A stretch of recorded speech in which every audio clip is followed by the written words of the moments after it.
Muy buenas noches, Ngiriwe amables amigos bakundwa nshuti y hermanos na bene data presentes muri hano y radioyentes. n'abumvira Es kw'iradiyo. para mí un privilegio Kuri grande jewe n'ihigwe ridasanzwe kubana namwe muri uno mwanya para compartir con kugira ustedes ngo unos nsangire momentos namwe de umwanya compañerismo wo alrededor kuyaga de la palabra de Dios kw'ijambo ry'Imana programa hamwe no ku mugambi wayo correspondiente uhwanye a este tiempo final. n'iki gihe c'iherezo. Para esta ocasión Muri uno tenemos un mwanya tema muy importante, dufise el icigwa cual es el kidasanzwe árbol de la vida citwa ngo igiti en c'ubugingo medio del kiri paraíso de Dios. muri paradizo Y dice, y'Imana. Apocalipsis Kandi capítulo mu vyeshuro 2, Yohana igice ca kabiri verso umurongo 7, w'indwi haravuga hati, el que tiene oído, uri n'ugutwi oiga lo que el niyumve Espíritu ico mpwemu dice a abwira las iglesias. amashengero. Al que venciere, Unesha, le daré a comer del nzomuha maná, le daré a comer del nzomuha árbol kurya de la ku vida, vyamye ku el giti cual está en c'ubugingo medio del kiri paraíso muri de paradizo Dios. y'Imana.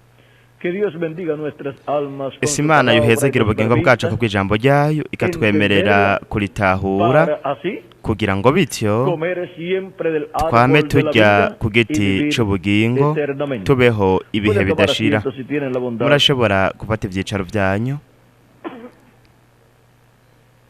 El árbol Igiti de la vida c'ubugingo en medio kiri del paraíso muri de Dios. paradizo y'Imana. En el libro del Apocalipsis Mu aparece gitabo 3 veces c'ivyashuro Yohana mencionado el hariho árbol ahantu hatatu de la havuga ku giti c'ubugingo. Lo tenemos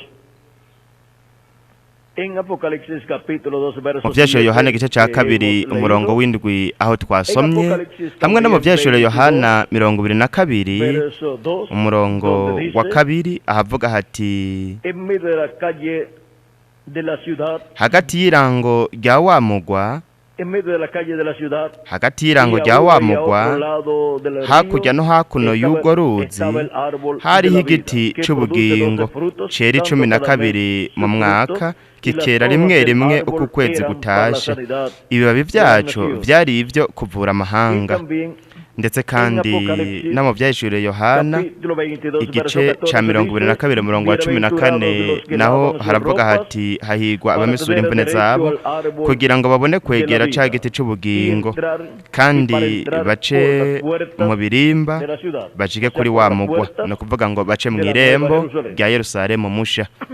3 veces en el libro del Apocalipsis se encuentra Mu mencionado gitabo el c'ivyahishuriwe árbol Yohana tuhasanga ahantu hatatu havuga ku giti c'ubugingo. Mu gitabo c'itanguriro naho 3 nyene veces mencionado hariho ahantu hatatu el árbol havuga de la vida. ku giti c'ubugingo. Dice en Génesis capítulo Mw'itanguriro igice 2 ca verso kabiri 7, umurongo w'indwi haravuga, verso 9, corrijo. umurongo w'icenda Capítulo dukosore, verso igice 9 ca kabiri dice, umurongo Jehová w'icenda Dios haravuga hati, hizo nacer de la uhoraho tierra Imana ahameza todo igiti árbol cose c'igikundiro delicioso a la vista kibereye y kuribwa, bueno para comer, ameza también el árbol de la n'igiti vida en c'ubugingo medio del huerto, hagati muri y el iryo árbol de tongo, ciencia del bien y ameza del mal. n'igiti kimenyekanisha iciza n'ikibi. La segunda ocasión en que se encuentra en Incuro el ya Génesis kabiri aho biri es en el capítulo mw'itanguriro ni mu gice 3, ca gatatu versos umurongo 22, wa 22, capítulo 3, igice ca gatatu verso 22, umurongo wa 22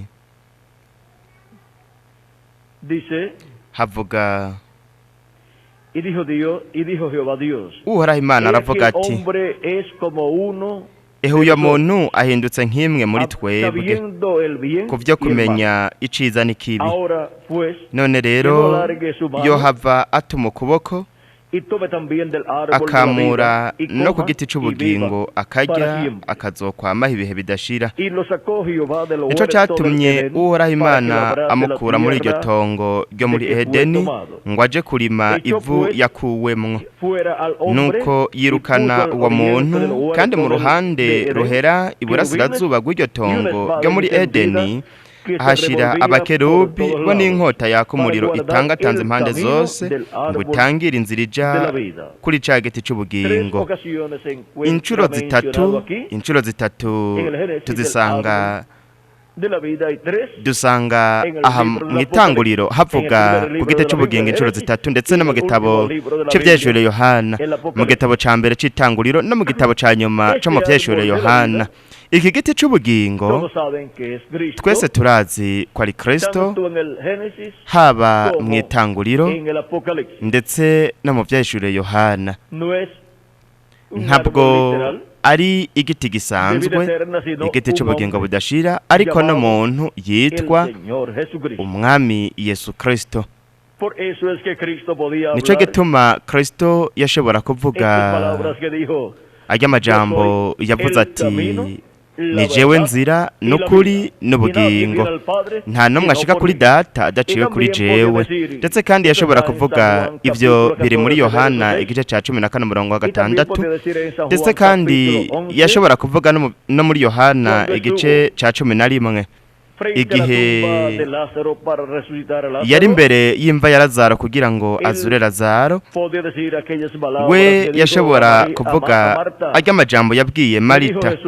Yesu aramubwira ati ni jewe kuzuka n'ubugingo, unyizera niyo yoba yarapfuye azobaho, kandi uriho wese anyizera ntaho azokwigera apfa gushitsa ibihe bidashira. Aya majambo n'umuntu yashobora kuyavuga, umuntu umwe niwe yashobora kuyavuga, kandi uwo nawe ni Yesu Kristo, igiti cy'ubugingo. Nico gituma kandi no mu gitabo canke mu butumwa bwiza bwa Yohana hatubwira mu gice cya mbere umurongo wa 1 haravuga ngo ubwa mbere na mbere jambo yariho, kandi jambo yahoranye n'Imana, kandi uwo jambo yari Imana. Uwo yahoranye n'Imana ubwa mbere na mbere, byose byaremwe nawe, mu byaremwe byose nta kintu na kimwe kitaremwe nawe. Muri we harimwo ubugingo. Ni muri nde hari ubugingo? Ni muri jambo, kandi ubwo bugingo bwari umuco w'abantu. Hanyuma muri Yohana igice cya mbere nyene umurongo w'icenda ukabandanya haravuga ngo umuco w'ukuri wakira umuntu wese wari kuraza muri iyi si, yari mu isi kandi isi yaremwe nawe, ariko isi ntiyamumenya. Yaje mu byiwe, ni kuvuga ngo mu bwoko bw'Abaheburayo, ariko abiwe ntibamwakiriye. Ariko abamwakiriye bose, abizeye izina ryiwe, yabahaye ububasha bwo gucika abana b'Imana. Nibo batavyawe n'amaraso canke no kwipfuza ku mubiri canke no kwipfuza ku mugabo, ariko bavyawe n'Imana. Kandi uwo jambo yihaye umubiri abana natwe. Jambo yahoranye n'Imana akaba Imana, ari nawe yari arimwo ubugingo, kandi akaba umuco w'abantu. Yigize umuntu aba mu biremwa abantu. Aho rero hari mu biremwa abantu igiti cy'ubugingo. Igiti cy'ubugingo arico ari Kristo. Yigize umuntu, yigize umubiri hagati mu biremwa abantu. Rero dushobora kubona ko igiti cy'ubugingo kigaragara inshuro zitatu mu itanguriro, hamwe n'igiti cy'ubugingo kigaragara inshuro zitatu mu byeshuri Yohana. Ni ico giti nyene, kandi ico giti ni umukundwa wacu umwami Yesu Kristo. Nico gituma yatwigishije yuko muri we harimo ubugingo budashira, kuko ni we bugingo budashira. Rero murabe ingene Kristo umucunguzi wacu, murabe ingene yatweretse ingene tworonka ubugingo budashira. Nico gituma yavuze ati ni jewe mutsima w'ubugingo wamanutse uva mu ijuru, atari kubw'ubushake bwanje, kandi ujya kuri uwo mutsima azobaho ibihe bidashira. Ndetse kandi yaravuze ati utarya umubiri wanje ngo anywe n'amaraso yanje ntagira ubugingo, ubuzima buguma muri we. Rero murabe namwe ingene igiti cy'ubugingo arico ari Kristo, murabe ingene atwigisha ko dutegerezwa kumujyako kugira ngo tubeho ibihe bidashira. Kandi aho no kujya ku giti cy'ubugingo mu gihe cya Adamu na Eva estando allí el árbol de la vida, el cual hari es hari Cristo, igiti cy'ubugingo arico el cual ari estaba Kristo en su ari we cuerpo yarari mu teofánico, mubiri wiwe wa todavía teofaniya no tenía el cuerpo de carne, ntiyari bwagire el cual umubiri nació w'inyama luego ari a wo través de la wavutse Virgen hanyuma María, biciye mu nkumi para Mariya poder comer kugira ngo del árbol de la vida, bashobore el kurya ku cual giti es cy'ubugingo Cristo, arico tenía ari que Kristo hacerse carne cyategerezwa kubanza kwambara por umubiri. Eva no esperó. Eva nawe ntiyarindiriye árbol de la vida ntiyarindiriye tuviera kwica carne, giti cy'ubugingo cyambara por umubiri. consiguiente, Mu yandi majambo, Ella Eva comió del yariye árbol de ciencia ku del giti bien, kimenyekanisha ikibi n'iciza. así como el árbol de la vida es Cristo, Nk'uko igiti cy'ubugingo el ari árbol de Kristo ciencia del bien y del mal n'igiti kimenyekanisha iciza n'ikibi naco nyene el cual ni se umugwanizi hizo carne en la arico cambaye umubiri mu nzoka engañó nuko a Eva, gihenda y Eva. vino el Kandi pecado de la raza humana, haje y por icaha consiguiente, c'ikiremwa la muntu muerte, mu porque yandi la paga del majambo pecado haje urupfu es kuko ingero y'icaha ni urupfu. pero Ariko el que come uburya del árbol de la vida, ku giti cy'ubugingo lo que recibe es icaronka vida ni eterna. ubugingo budashira. El árbol de la vida Igiti cy'ubugingo tenía que hacerse carne para cyategerezwa poder el ser humano kwambara umubiri comer kugira ngo de él ikiremwa y muntu vivir kikigeko eternamente. nuko kibeho ibihe bidashira. y tenemos la promesa de la Kandi venida del turafise Mesías, de la isezerano venida ryo de kuza kwa Cristo, Mesiya yo kuza kwa el Kristo, árbol de la vida igiti cy'ubugingo para hacerse carne kugira ngo en medio de la raza yambara humana umubiri y mu biremwa darle abantu nuko vida atange eterna ubugingo al ser ubugingo humano. budashira abuhe ikiremwa muntu. La venida de Cristo Ukuza tiene kwa dos Kristo partes muy gufise importantes, ibice bibiri las cuales vy'ingirakamaro son cyane la ari vyo primera venida de ari Cristo como el ukuza kwa mbere Cordero kwa de Dios, Kristo nk'umuhagazi w'intama para w'Imana llevar a cabo su obra de kugira ngo redención akore igikorwa ciwe en la cruz del c'ubucunguzi Calvario, ku la musaraba cual fue Karuvariyo, cumplida arivyo los 1000 años atrás, vyashikijwe mu cuando myaka el ibihumbi Verbo, bibiri iheze el igihe ángel del jambo pacto, marayika w'isezerano se hizo carne y igihe habitó en yambara medio de los umubiri seres humanos akaba mu en biremwa medio del abantu pueblo hebreo, hagati mu bwoko bw'Eheburayo kandi nos dio vida yaduhaye eterna. ubugingo budashira. y al creer kandi en Cristo como mu nuestro kwizera Salvador y Kristo lavar nuestros nk'umucunguzi pecados wacu en la tukozwa sangre de ibyaha Cristo y byacu mu recibir maraso ya su Kristo Espíritu Santo, no kuronka mpwemu estamos yera, recibiendo ¿qué? tuba turiko turaronka Vida iki? eterna. Tuba turiko turaronka Y así ubugingo recibimos budashira. un cuerpo Ndetse teofánico tukaronka de la umubiri wa sexta dimensión teofaniya wo mu buringanire bwa gatandatu vida eterna, ufise un cuerpo ubugingo budashira, eterno, umubiri pero no uhoraho de esta dimensión, ariko sino atari de wo la muri ubu sexta buringanire dimensión, ariko wo mu de la buringanire bwa dimensión gatandatu mu buringanire en la cual uburinganire Kristo yararimwo cuando estaba allá igihe en el huerto yari del hariya mu itongo rya Edeni Edén, como el árbol nk'igiti de la vida c'ubugingo mencionado en el Génesis. cerekanwa mu Pero no se itanguriro había hecho carne, ariko ntiyari bwambara umubiri, estaba en su cuerpo teofánico, yari ari que umubiri es we wa un teofaniya cuerpo parecido ari wa a nuestro mubiri cuerpo, usa n'umubiri pero de wacu otra dimensión, ariko de la mu bundi sexta buringanire mu buringanire bwa Y ahora gatandatu. cuando Rero igihe creemos en Cristo como nuestro twizera Salvador y Kristo lavamos nk'umucunguzi nuestros pecados en wacu la tukozwa sangre ibyaha de byacu Cristo, mu maraso ya Kristo recibimos el tukaronkana Espíritu mpwemu Santo. yera, Estamos haciendo, mbega twariko turakora estamos iki? comiendo Twariko del turarya árbol ku de la giti vida, y c'ubugingo estamos recibiendo kandi twariko vida turaronka eterna. ubugingo budashira. Y así recibimos un cuerpo Uko niko rero con vida twarose eterna umubiri de la sexta ufise dimensión. ubugingo budashira wo mu buringanire bwa Y para el día gatandatu. posterior, Ku munsi wa nyuma naho los creyentes en Jesucristo, abizera Yesu Kristo en la segunda venida de Cristo, mu kuza kwa kabiri kwa Kristo estaremos viendo tuzobona ukuza kw'igiti c'ubugingo que kandi será la venida del Verbo, ariko kuzoba ari ukuza kwa jambo yahoranye n'Imana kandi yari Imana wigize umubiri mu myaka ibihumbi bibiri iheze, azokongera kandi yambara umubiri en este tiempo final kugira ngo muri iki gihe c'iherezo un cuerpo aduhe umubiri uhoraho ufise ubugingo budashira. de la segunda venida de Cristo, Ukuza kwa kabiri kwa Kristo la resurrección de los niko muertos en gushingiye Cristo, y k'umuzuko la w'abapfuye bizera transformación Kristo de hamwe nosotros no guhindurwa kwa twebwe abakiri bazima, kuko ukuza kwa kabiri kwa Kristo no kuza kwa jambo yahoranye n'Imana akaba Imana, ari we marayika w'Uhoraho, marayika w'isezerano Imana ya Aburahamu na Isaka na Yakobo,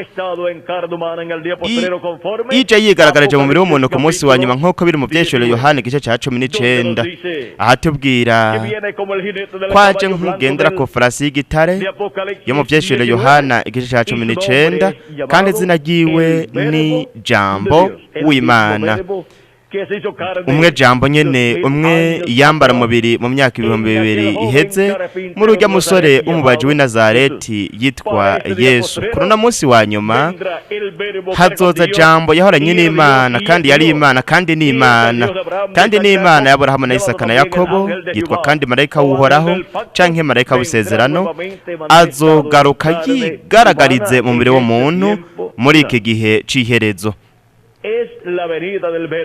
No kuza kwa Jambo, no kuza kw'igiti c'ubugingo, nk'uko igiti c'ubugingo caje mu myaka 2000 iheze cigize umubiri, nuko kikamenyekana ku izina rya Yesu. Ku munsi wa nyuma naho azoba ari ngaha ku isi bundi busha yigaragarije mu mubiri w'umuntu kugira ngo akore igikorwa ciwe cyo kwisubiza ivyiwe nk'uko biri mu mugambi w'Imana, kugira ngo hashobore kuba umuzuko w'abapfuye bizera Kristo abariye ku giti c'ubugingo, nuko bakaronka kuvuka bwa kabiri, bakaronka umubiri wa Teofaniya wo mu buringanire bwa gatandatu.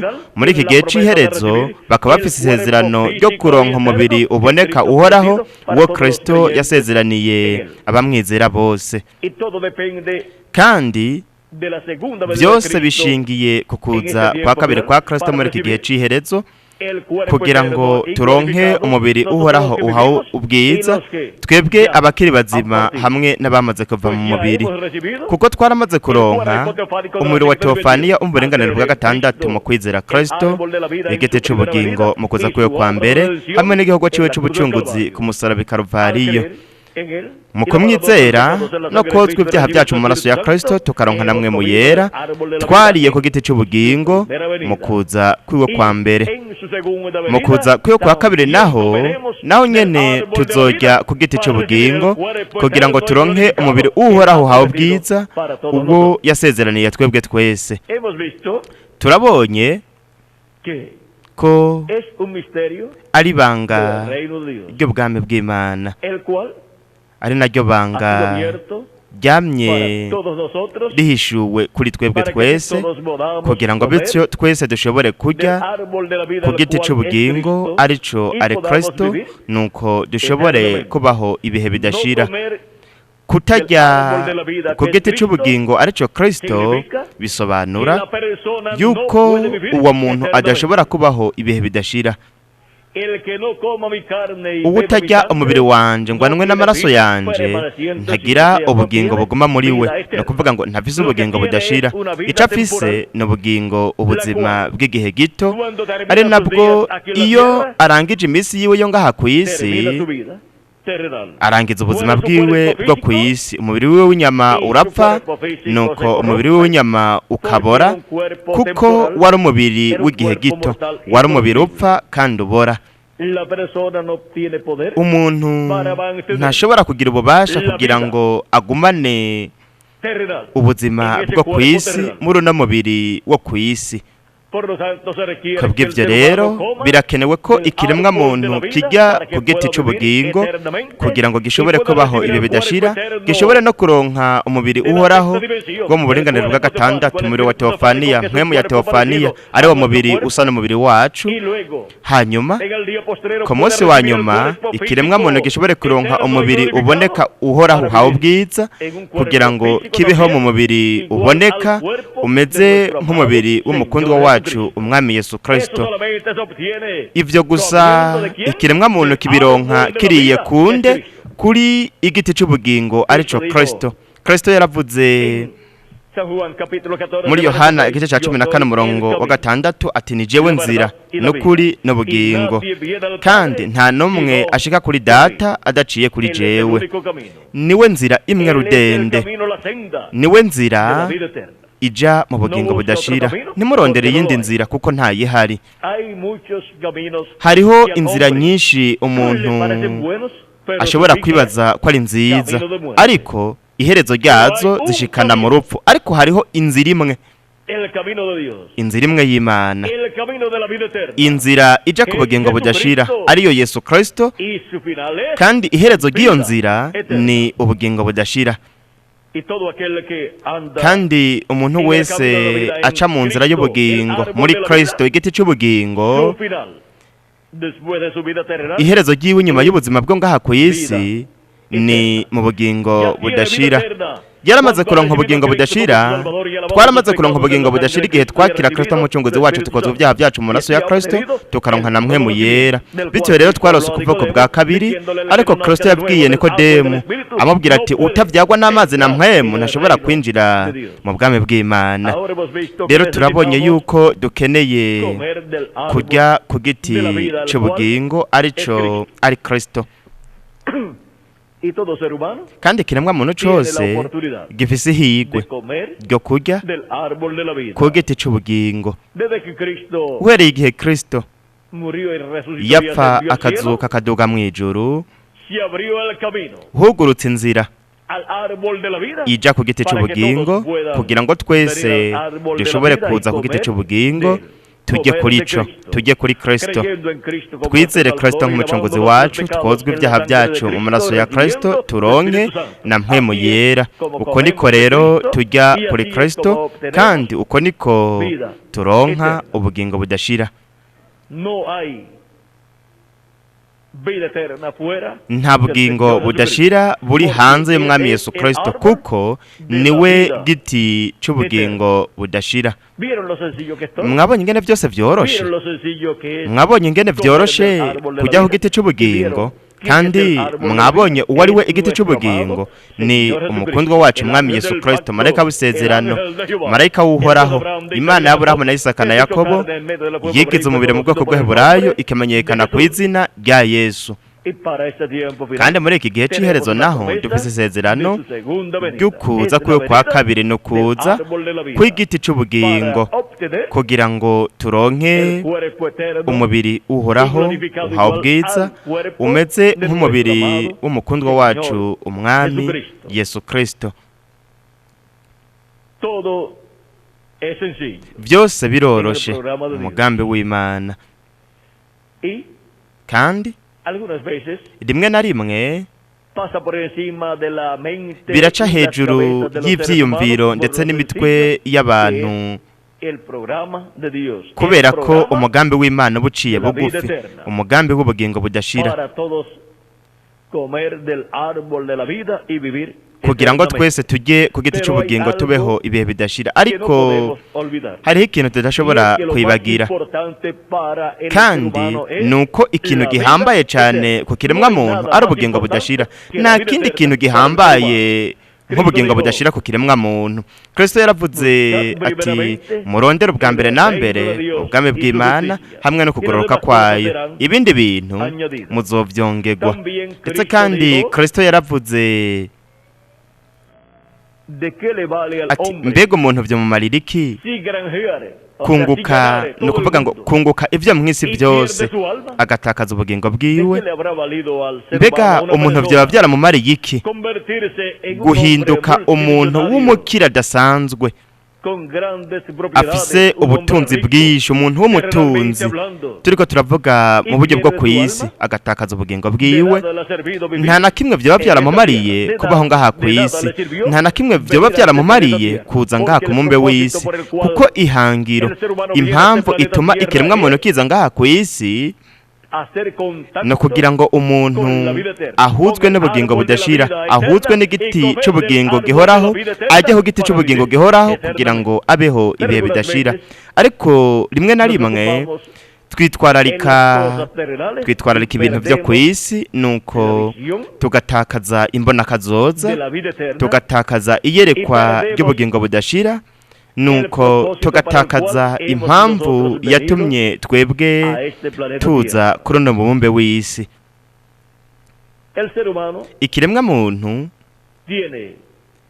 gifise agahinda porque no sabe kuko de dónde ha kitazi venido, dónde está y hacia aho dónde va. caturutse aho kiri n'aho kizoja kandi umuntu yifuza kumenya iryo banga ariko mwitegereze Todo es sencillo. byose biroroshe Por medio de Jesucristo biciye muri Yesu Kristo tenemos dufise kazoza gatekanye gashinganye ubugingo budashira por medio de Jesucristo biciye muri Yesu Kristo en el presente ubu limpiamos nuestros pecados twozwa con la sangre ibyaha de byacu Cristo, n'amaraso ya Kristo y el problema del pecado kandi ingorane y'icaha iratorerwa umuti yarayitoreye umuti mu myaka 2000 iheze ku musaraba Karuvariyo kandi bihinduka ukuri muri twebwe iyo tumwakiriye nk'umucunguzi wacu bityo tukozwa ibyaha byacu mu maraso ya Kristo tukaronka mpemu yera tukaronka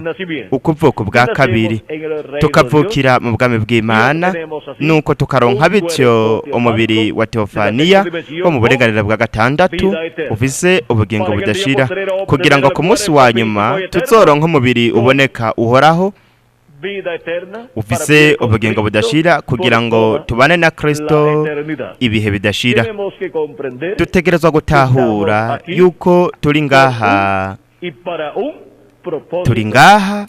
kubw'impamvu y'Imana kubw'ihangiro ry'Imana kandi ni kubw'ubugingo canke urupfu ku batajya ku giti cy'ubugingo aricyo Kristo n'ubugingo kubarya ku giti cy'ubugingo aricyo Kristo nuko bakaronka ubugingo budashira murabe hariho gusa ibintu bibiri urupfu canke ubugingo Imana yaravuze mu gusubira mu byagezwe ati nshize imbere yanyu ubugingo n'urupfu kandi yaravuze ati nimutore ubugingo kugira ngo mubeho ubu rero dutora ubugingo biciye mu giti cy'ubugingo aricyo Kristo tukajya ku giti cy'ubugingo kugira ngo tubeho ibihe bidashira